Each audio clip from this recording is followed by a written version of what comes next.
ডিসিপ্লিনের কারণও বলতে পারেন যে এই রিজনেই তাকে খেলানো হয় না, হয়তো থার্ড ম্যাচটা স্পেশালি। এবং আমার সে বলেছে শুনবে না, তো আমার ভুল হয়েছে, আপনি রাগ করেন না। কালকে জেসন রয় আসবে আশা করি।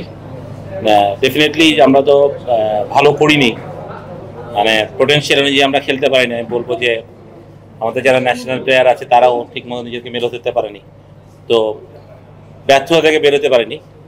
তো আমার মনে হয় যে 11টা নতুন জায়গায় এসেছি, উইকেট খুবই ভালো শুনছি, আমি যদিও এখনো দেখি নাই।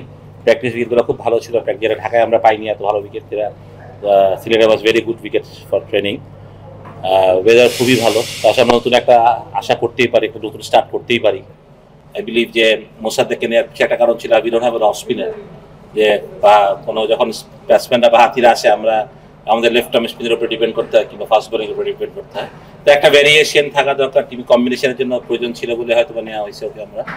আর আই হোপ যে এখান থেকে আমরা ঘুরে দাঁড়াবো আমার প্রয়োজন। যে যদি আমরা এই কম্পিটিশনে টিকে থাকতে চাই টু প্লে দ্য নকআউট, তাহলে আমাদের কালকের ম্যাচটা থেকে খুবই ইম্পর্টেন্ট যে আমাদের এখানে 2-3টা ম্যাচ যারা খুবই জরুরি। সেটা আমরা সেটা টিম তো ভালো, নো ডাউট আমাদের টিম অনেক স্ট্রং। তামিম, লিটন ভালো প্লেয়ার আছে, আসলে সাব্বিরকে আমরা খেলাতে পারিনি because of the combinations and few other issues ছিল। এটা অনেকে হয়তো বা বলেছেন ফেসবুক বা এরকম যোগাযোগের সামনে, কিন্তু ইন্টারনালি অনেক কিছু জানে না বলে আসলে মন্তব্য করে দেওয়াটা খুব ইজি। এটা আমার একদমই হাত ছিল না অনেক ব্যাপারেই। আমার কোচ হিসেবে হইলাম, ক্যাপ্টেনও আছে দলে, তারও ডিসিশন থাকে, ট্রেনিংয়ের ব্যাপারগুলোও থাকে, অনেক কিছুই থাকে যেটা আমরা বলতে পারি না। বাট হ্যাঁ, ট্রেনিংয়ে সাব্বির অনুপস্থিতি ছিল। প্র্যাকটিসে ফার্স্ট দুইটা ম্যাচের ফার্স্ট ম্যাচ না, সেকেন্ড এবং থার্ড ম্যাচের আগের দিন সে প্র্যাকটিসে আসে নাই, এবং যার জন্য এটা একটা টিম ডিসিপ্লিনের কারণও বলতে পারেন যে এই রিজনেই তাকে খেলানো হয় না, হয়তো থার্ড ম্যাচটা স্পেশালি, যেটা আমাদের 2 তারিখে 31-এর পরে কোন ম্যাচটা ছিল আমাদের 2 তারিখে ওই ম্যাচটা খেলানো হয় শুধুমাত্র সে 1 তারিখে ট্রেনিং আসে এই জন্য। তো এটা একটা ডিসিপ্লিনারি ইস্যু টোটালি। এছাড়া সাব্বির অবশ্যই ভালো প্লেয়ার, আই বিলিভ যে আমরা আশা করি যে কালকের ম্যাচ থেকে আমরা ওকে খেলাতে পারবো, এবং হি প্লেইজ বেস্ট, ওর এক্সপিরিয়েন্স প্লেয়ার আমাদের দরকার একটা মাঝখানে, যেটা আমাদের সবচেয়ে ভোগাচ্ছে আমাদের মিডল অর্ডার ব্যাটিংয়ে। তাই বিলিভ যে সাব্বির ইনক্লুশন আমাদের ভালো হবে।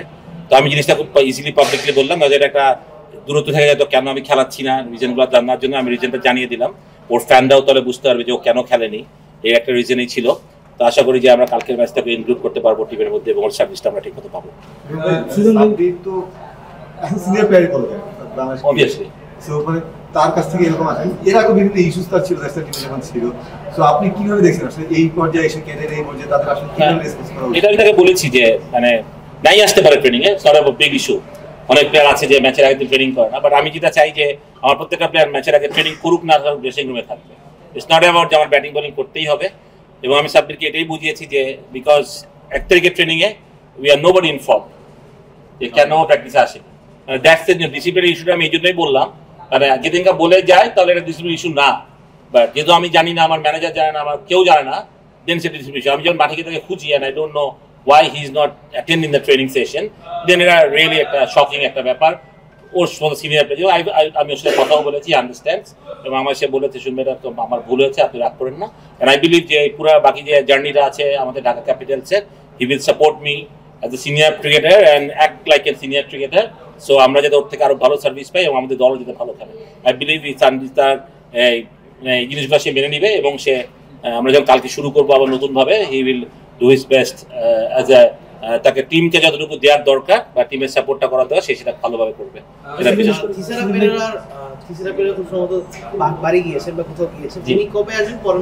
থিসারা আজকেই আসবেন, দেশি ক্যাপ্টেন হলে ভালো হতো কিনা? থিসারা আজকে হলে ভালো আসবেন, দেশি ক্যাপ্টেন হলে ভালো হতো কিনা হয়তো বা এটা তো আমি বলতে পারবো না। অবশ্যই চাওয়া তো ছিল, যেহেতু Liton was doing T20 captaincy, but এটা একটা ফ্র্যাঞ্চাইজি বেস্ট ক্রিকেটার, আপনাদের মধ্যে আবনি ক্লাব না, একটা ফ্র্যাঞ্চাইজি বেস্ট টিম, যেখানে আমার কথার মূল্য থাকে, ফ্র্যাঞ্চাইজি ওনাদেরও একটা মূল্য থাকে। তারা চেয়েছেন তিসারা হোক, উইচ ইজ নাথিং রং, তিসারাও অনেক এক্সপিরিয়েন্স ক্রিকেটার, বাট এটাও চেয়েছেন ওনারা লিটন যাতে প্রেশার ফ্রি খেলেন, লিটন থেকে তারা বেস্ট সার্ভিসটা পাই। এটা একটা আমি শুনেছি টিমের ভিতরে কথাটা যেটা হচ্ছে এটাই। তো লিটন হলে ভালো হতো, অথবা দেশীয় ক্যাপ্টেন প্লেয়ার সবাইকে চিনে, লোকালদেরকে সবকিছু, বাট তিসারাও কিন্তু আমাদের দেশে অনেক খেলছে, লোকাল প্লেয়ারদের অনেক চিনে, ও জানে, আর কিন্তু ভেরি গুড হিউম্যান বিং, ভালো ছেলে, সবকিছু মিলে। তো আমার একটা নাথিং রং, লিটন তো আছেই সাপোর্ট করার জন্য, অবশ্যই না, বাট হয়তো বা হলে ভালো হতো। ক্রিকেট বোর্ডের যে কার্যক্রম সোফার কেমন, আপনি করছে স্যাটিসফাইড? আপনি ক্রিকেট বোর্ডের সোফার এখন পর্যন্ত চলবে, এবং আমরা বেশ কিছু ইনসিডেন্ট বিষয়ে আপনি জানেন, আমরা দেখলাম আপনার মানে আপনি কি ফার্স্ট কথা হচ্ছে ক্রিকেট বোর্ডের কার্যক্রম I am not bothered, that's least bothered একদম, যেটা বলতে কথা বলে এরা তাদের duty. Dhaka Capitals I am bothered, হ্যাঁ আমার Rajshahi cricket academy I am bothered, I am not bothered. As a cricket fan হিসেবে আমি যে ক্রিকেটার সাপোর্টার বা আমি ক্রিকেট বোর্ডে ছিলাম বা আমি ক্রিকেটার মানুষ, সেই হিসাবে আমি বলবো I have a mixed understanding, because আমি এত ফলো করি না আসলে, এত follow I am very happy যে আমাদের 19 এশিয়া কাপ চ্যাম্পিয়ন হয়েছে back to back, that's help. মানে এটা আমাকে দারুণ ইয়ে করে যে ওটা ফ্লুকে হয়নি, আমাদের সিস্টেমটা যে ভালো আছে, আমাদের সিস্টেম অনুযায়ী খেলছে। এবং আমি এই টিমটা করার যখন আমি করে দিয়ে আসি বা এই টিমের সাথে আমি ছিলাম, আই ওয়াজ ভেরি হ্যাপি। যারা প্লেয়ার আছে এখানে অনেক কিছু আউটস্ট্যান্ডিং ক্রিকেটার আছে যাদেরকে আমি সবাইকে খুব ভালোভাবে কাছ থেকে চিনি। এবং নাভেদের সাথে যখন আমি নাভেদকে রিক্রুট করি আজ 19 কোচ এগেন, যে আমার লাস্ট ব্যর্থতার ওয়ার্ল্ড কাপে ব্যর্থতার পর আমার তখনই একটা ইয়ে ছিল যে আমি নাভেদকেই আনবো আবার। তা Naved is I am very happy and আমাদের সিও স্যারের হেল্পে, মানে নিজামুদ্দিন চৌধুরীর হেল্পে আমরা নাভেদকে আবার আসতে পারি, এটা জন্য আমি ভেরি হ্যাপি। আমি নাভেদকে থ্যাংক ইউ দিই যে ও আবার রাজি হওয়ার জন্য to come back as our 19 head coach. আমি মনে করি হিজ এ দারুণ, আমাদের 19-এর জন্য খুবই দারুণ একটা ব্যক্তিত্ব, দারুণ একটা মানুষ, ইয়াং প্লেয়ারদের জন্য তো অবশ্যই। তো ওটাতে আমার হ্যাপি লাগে, বোর্ডের যে একটা সাকসেস আমাকে অবশ্যই হ্যাপি করে। আবার মানে কালকের একটা ঘটনা দেখলাম, ফারুক ভাই ফাহিম ভাইয়ের দ্বন্দ্ব, এটা ব্যথা দেয় যে দুজনেই ফরমার ক্রিকেটার, তাদের কেন ইগোর প্রবলেম হবে? তারা তো ক্রিকেটের উন্নয়নের জন্যই আসছেন, এবং তারা যখন আসছে তাদের অনেক কমিটমেন্ট আমি দেখছিলাম। বিশেষ করে ফাহিম ভাই তো অনেক ইন্টারভিউ দিয়েছিলেন যে উনি অনেক সুদূর প্রসারী প্ল্যান করছেন, দেখছেন, অনেক কিছু চিন্তা করছেন। তো সেগুলো তো আমি এখন দেখতেছি, সেটা আমি দেখতেছি একটা লোভ লালসার মতন হয়ে যাচ্ছেন, যে আমি অপারেশন না পাইলে আমি কাজ করবো না, আমি পদত্যাগ করবো, এটা লোভ লালসা। জাস্ট আমার মনে হয় এই লোভ লালসা কেন ওনাদের মধ্যে আসে, যে আমার ক্রিকেট অপারেশন নিতে হবে কেন?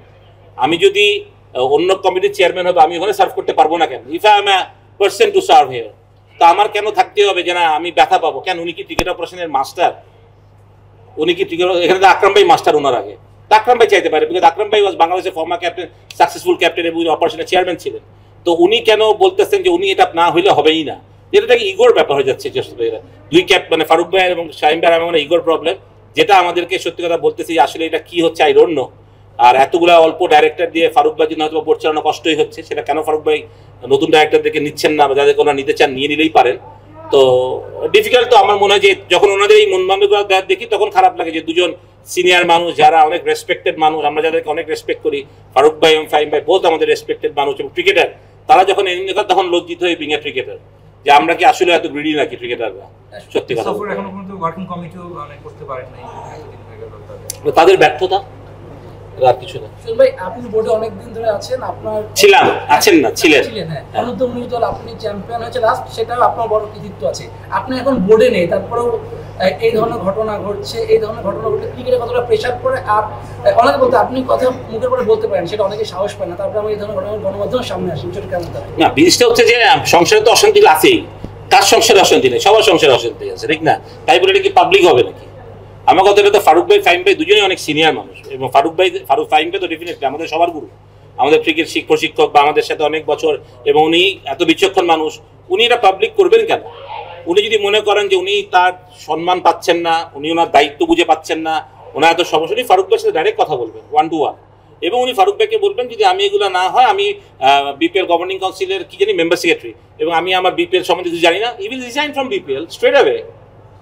এটা তো পাবলিককে বড় দরকার, এই স্ট্রেট অ্যাওয়ে রিজাইন করবেন, বলবেন আমি বিপিএল এর সাথে, যেহেতু আমি জানি না। তো বিপিএল যদি একটা ইনসিডেন্ট হয় তখন তো আমাকে ব্লেম করবে as a member secretary, right?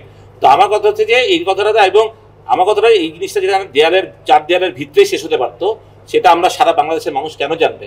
এবং আমি বলছি যে এরা দুজনই ক্রিকেটার, এবং তাহলে আমাদের ক্রিকেটারদের মানুষ কি ভাববে যে আসলে তো আমরা মানে আমাদের নিজের স্বার্থের জন্য পড়ে যাই তার মানে?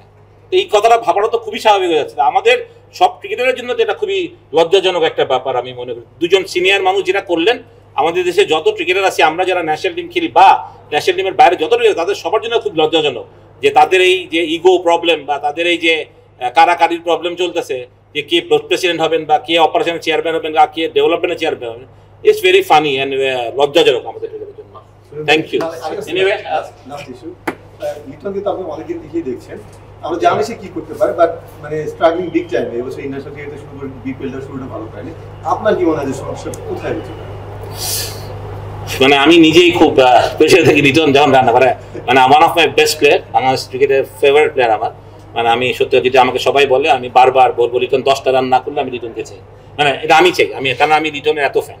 এবং আমি জানি ও কি ক্যাপেবল আছে, কিরকম প্লেয়ার সবাই জানি, আমরা আপনারা যারা খেলা দেখেন, ওকে চিনেন ছোটবেলা থেকে। মানে মানুষের মানে ব্যাট প্যাচ, আমি মনে বলি একটা ব্যাট প্যাচ যাচ্ছে, আমি সবসময় বলি 1 ইনিংস যাবে, একটা ইনিংস যাবে। ভালো শুরু করেছিল বিপিএল, একটা 30 দল, যদিও টি-20 বিচার হয়তো খুব বড় ইনিংস না, মানে স্ট্রাইক রেটের দিকে চিন্তা, তারপরও ওর যখন ব্যাটিং দেখি 30 রানটা দেখতেও খুব ভালো লাগে। বাট আমি বলেছিলাম যাক 30 রান হয়েছে, ইনশাল্লাহ he will come back strongly. তারপর আবার 2টা ম্যাচে ফেল করলে, ও জানে যে বিশেষ করে লাস্ট ম্যাচে যখন ও স্পিনে মারতে গিয়ে আউট হলো, মানে কতটা বাজে বলে আউট হয়েছে এটা মানে ও জানে, এটা আমার বলার দরকার নেই। তাই বিলিভ যে Liton was training was very serious today.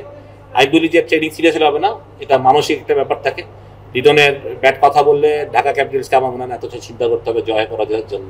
তাই বিলিভ যে Liton will come back to his form very soon, মানে কালকেই, দেন আমাদের সবার জন্য জিনিসগুলো আর ইজি হয়ে যাবে টিমের জন্য। Thank you. Thank you all.